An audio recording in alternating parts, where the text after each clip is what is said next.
Père, du Fils et du Saint-Esprit, ainsi soit-il. Pourquoi, Seigneur, vous êtes-vous retiré au loin, et dédaignez-vous de me regarder au temps du besoin et de l'affliction? Mes bien chers frères, ce verset du psaume 9e, tiré du graduel de la messe de ce jour, peut trouver un écho en nos cœurs, en ces temps où le mal rôde de façon physique et presque incontrôlable. La privation des sacrements, les tensions familiales et autres conséquences du confinement, l'inquiétude pour nos proches vulnérables, la souffrance de la maladie, la peine du décès d'un être cher peuvent enténébrer nos vies. Pourquoi, Seigneur, vous êtes-vous retiré au loin et dédaignez-vous de me regarder au temps du besoin et de l'affliction? Face à la lassitude, face au découragement qui progresse peut-être en nous, retrouvons confiance en Dieu. Dans moins de 2 semaines, nous célébrerons l'anniversaire de la rédemption, l'anniversaire de la mort sur la croix de notre Seigneur Jésus-Christ pour racheter chacun de nos péchés et faire jaillir de son divin cœur l'eau et le sang qui nous purifient et nous fortifient. C'est le Seigneur qui me conduit et rien ne pourra me manquer. Elle est là, dans l'antienne de communion, la réponse à nos inquiétudes. C'est le Seigneur qui me conduit et rien ne pourra me manquer. Et de nombreuses métaphores viennent aujourd'hui par les textes sacrés nous montrer de quelle manière il nous conduit, au quotidien, au temporel comme au spirituel. Il est d'abord pour nous la source même de la vie, meilleure que la meilleure des mères. Citation.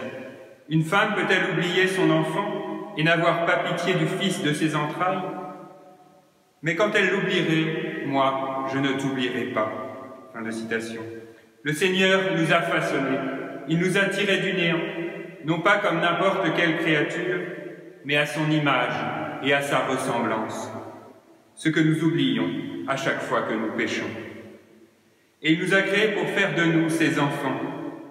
Il nous donne la vie spirituelle dans le baptême, mais permet aussi et soutient l'éclosion de vie nouvelle humaine et infuse l'âme dès les premiers moments de la conception. Et ensuite, il ne nous oublie pas, nous soutenant dans l'existence et pensant à nous à chaque instant, sans quoi nous retournerions dans le néant. Puis le Seigneur nous nourrit et nous abreuve, répondant aux besoins essentiels de l'homme. Il m'a établi dans un lieu de pâturage, il m'a amené près d'une eau fortifiante, lit-on dans l'antienne de communion. Et déjà au début de la messe, dès l'introïte, nous avions ce verset. « Vous tous qui avez soif, venez aux eaux, dit le Seigneur, et vous qui n'avez point d'argent, venez et buvez avec joie. » Et encore dans l'épître, « Ils paisseront sur les chemins, et toutes les plaines leur serviront de pâturage. Ils n'auront plus ni faim, ni soif. La chaleur et le soleil ne les frapperont plus, car celui qui a pitié d'eux les conduira et les mènera boire aux sources des eaux. » L'eau et le pain, ce qui est essentiel à la vie. Le bon Dieu veille à ce que nous n'en manquions jamais si nous nous confions humblement en lui. Et là encore, il nous nourrit et nous abreuve tant physiquement que spirituellement. Comme le dit saint Matthieu, s'il le fait pour les oiseaux du ciel et les lys des champs, combien plus prend-il soin de nous, qu'il veut rendre participants de sa gloire éternelle. Donnez-nous aujourd'hui notre pain de chaque jour, répétons-nous si souvent dans le Notre Père. Il nous assure le pain naturel et le pain spirituel. Nous pouvons les réclamer du ciel. Et que nous n'ayons plus accès à la Sainte Eucharistie n'empêche nullement le bon Dieu de nous nourrir spirituellement, si tant est que nous soyons en état de grâce, puisque cette privation n'est pas de notre fait. Le bon Dieu, mes bien chers frères, n'est pas limité par les canaux habituels par lesquels il nous donne sa grâce en temps ordinaire. Enfin, notre Seigneur utilise dans l'Évangile du jour une dernière métaphore. « Je suis la lumière du monde.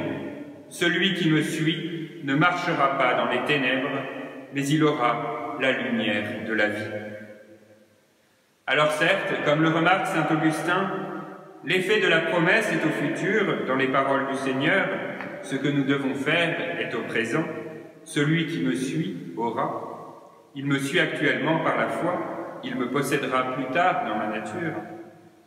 Mais voyons celui qui promet, et, nous appuyant sur son autorité, donnons-lui notre foi. Si nous le suivons, nous le posséderons dans toute sa splendeur. Avec une telle fin en perspective, comment ne pas être stimulé à marcher à sa suite, à nous laisser conduire? C'est le Seigneur qui me conduit, et rien ne pourra me manquer. Recevons avec profit tout ce qui nous est donné en ces temps enténébrés. Rappelons-nous les dons du Seigneur, la vie, la grâce, et in fine, le Seigneur lui-même. Il nous donne tout. Et nous, que lui donnons-nous? Acceptons-nous avec gratitude et confiance les 1001 contraintes que les circonstances présentes nous imposent? Il nous a tout donné. Il nous donne tout. Nous donnons-nous tout nous-mêmes à lui à notre tour, par notre humble acceptation des devoirs de notre état et du bon vouloir divin? Laissons-nous conduire par lui.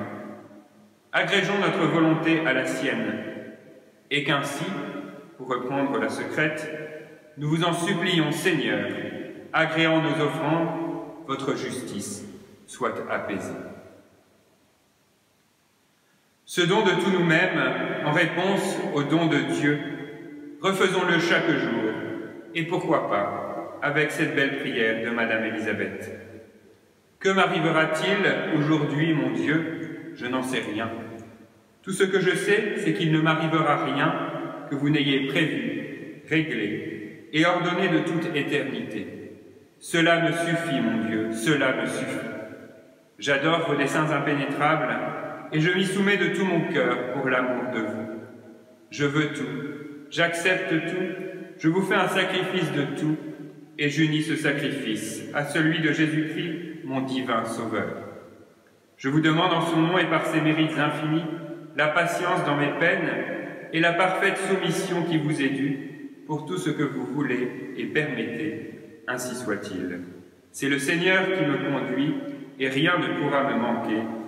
Au nom du Père et du Fils et du Saint-Esprit, ainsi soit-il.